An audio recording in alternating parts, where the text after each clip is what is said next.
Assalamualaikum warahmatullahi wabarakatuh. Kita berjumpa lagi dengan Kang Asep di channel Mustika Ilahi. Saya ingin bercerita. Saya punya cerita. Ketika saya, katakanlah, menaklukkan ular naga dari Banten. Jadi ceritanya begini, ada teman saya, satu pekerjaan, namanya TN, orang Sumedang. Katanya dia punya keponakan dari Banten. Dia sudah 7 tahun kena guna-guna. Jadi dia ini, keponakannya itu kan perempuan, tidak suka sama laki-laki selama 7 tahun. Pada tahun sekitar 2005-an, namanya katakan inisialnya Niken. Dia kuliah di Unpad, itu udah semester 3. Ya secara ini lahiriah dia biasa aja aktivitas, hanya seringnya suka sakit perut gitu, pening gitu. Ya dia kata orang tuanya yang cerita gitu. Ya sering dibawa ke orang pintar katanya untuk obatnya. Ya makanya saya penasaran, ini gadis ini ya pengen tahu saya. Jadi saya datangin, ya itu kan di daerah Dayakolot. Pas saya datangin sekitar hari Rabu malam pulang kerja ke rumahnya, ya ke bibinya, mana itu keponakan kamu yang sakit udah 7 tahun, pengen tahu. Lama-lama amat gitu, sampai nggak suka sama laki-laki. Pas saya begitu masuk ke rumahnya, ini keponakan saya.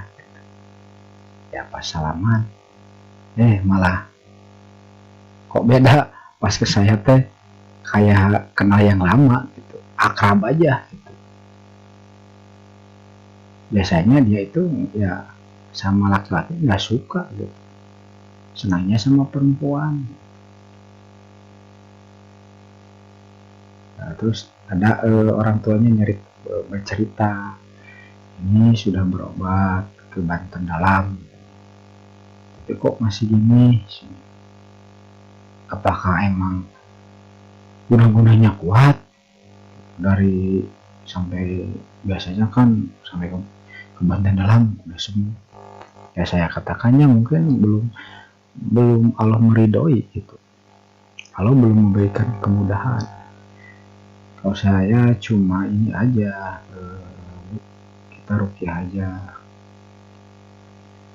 Jadi ruqyah itu bisa medis, non medis, insya Allah. Maka saya bacakan bacaan ruqyah. Pertama kan saya syahadat, Al-Fatihah, Falaq Binas, ayat kursi, Al-Imran 125, Al-Hasyr, doa Nabi Yunus gitu.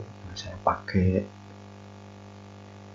doa ketakutan gitu, ketika Rasul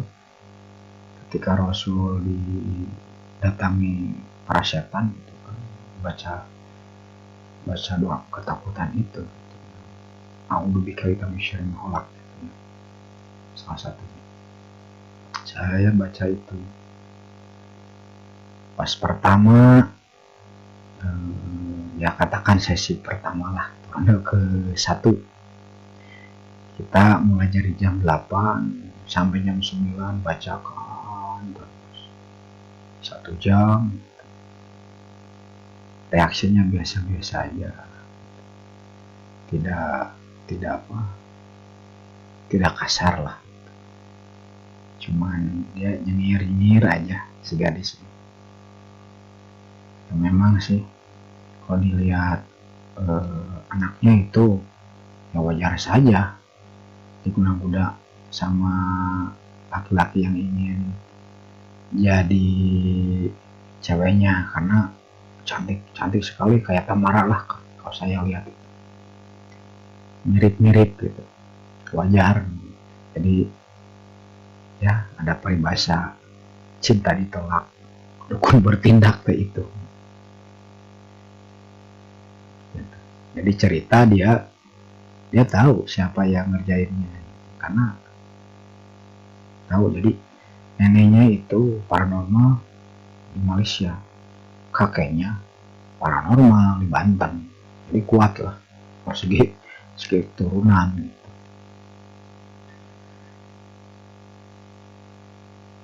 Pas sesi sampai jam 9 kita rehat, capek ya kita makan dulu gitu ya, bareng-bareng gitu. Saya liatin orangnya kok cuek amat gitu, senyum ya tahu. Jadi jin itu bisa melihat seseorang di depan itu gimana, tahu. Nah, ketika jam 10 sudah istirahat, kita ronde kedua, kita terusin dengan intinya saya yakin dengan doa ruqyah ini, kekuatan apapun, kekuatan setan itu bisna musnah.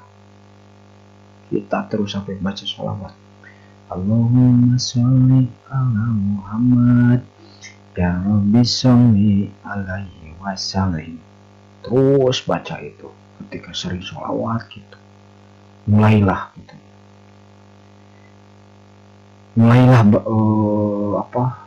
kerasukannya lebih straight gitu, sampai dia guling-guling gitu. Wah, sampai orang yang adeknya gitu, ibu bapaknya, bibinya gitu, pamannya itu ketika guling-guling itu mereka lihat kok kayak ular. Wah, saya mah biarin aja lah, terus saya baca sampai dia udah kecapean. Adanya sampai di mukanya itu, kok mbak ini ada jarum muncul, dicabutin gitu sama adanya, kerasa sakit. Ya saya terus saja baca. Nah, sampai udah ronde kedua masih aja gitu berontak. Ya, terakhir saya bacakan dengan kekuatan, hanya kekuatan Allah yang bisa melemahkan. Saya yakin, kan saya tarik itu si naga itu, saya tarik, masukin aja. Nah,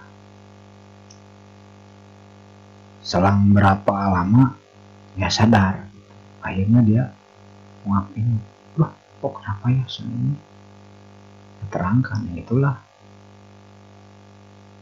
kenapa kita kena serangan, mungkin ada kelemahan dalam diri kita. Semua orang lemah, tapi dengan izin Allah bisa kuat. Makanya saya tanamkan dalam diri Niken ini supaya bisa melawan gitu. Jangan sampai hanya yang beruqyah itu hanya bisa mengusir, tapi tidak ada jaminan itu. Makanya saya dikasih caranya untuk melawannya. Jadi saya kasih sebuah senjata, seperti senjata. Yang doa-doa itu yang saya pakai, sama aja. Gitu. Makanya janganlah takut kita dengan kekuatan itu. Ya alhamdulillah, ketika saya tangkap itu, ya jin itu, ya namanya lah, itu naga merah itu si Kuntul, akunya gitu. sampai alhamdulillah saya puasa sampai 2 hari. Akhirnya dia masuk Islam gitu.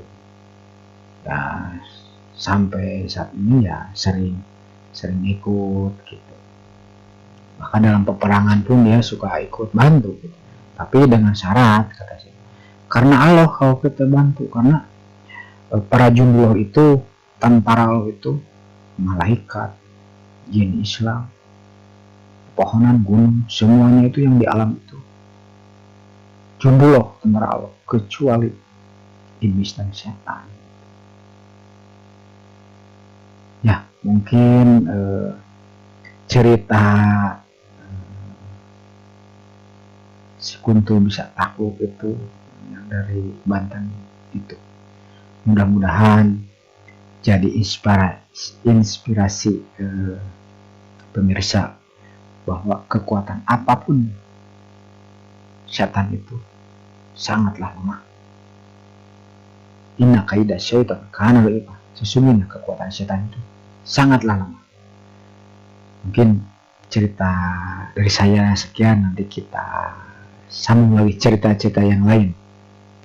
Mudah-mudahan bisa menarik. Assalamualaikum warahmatullahi wabarakatuh.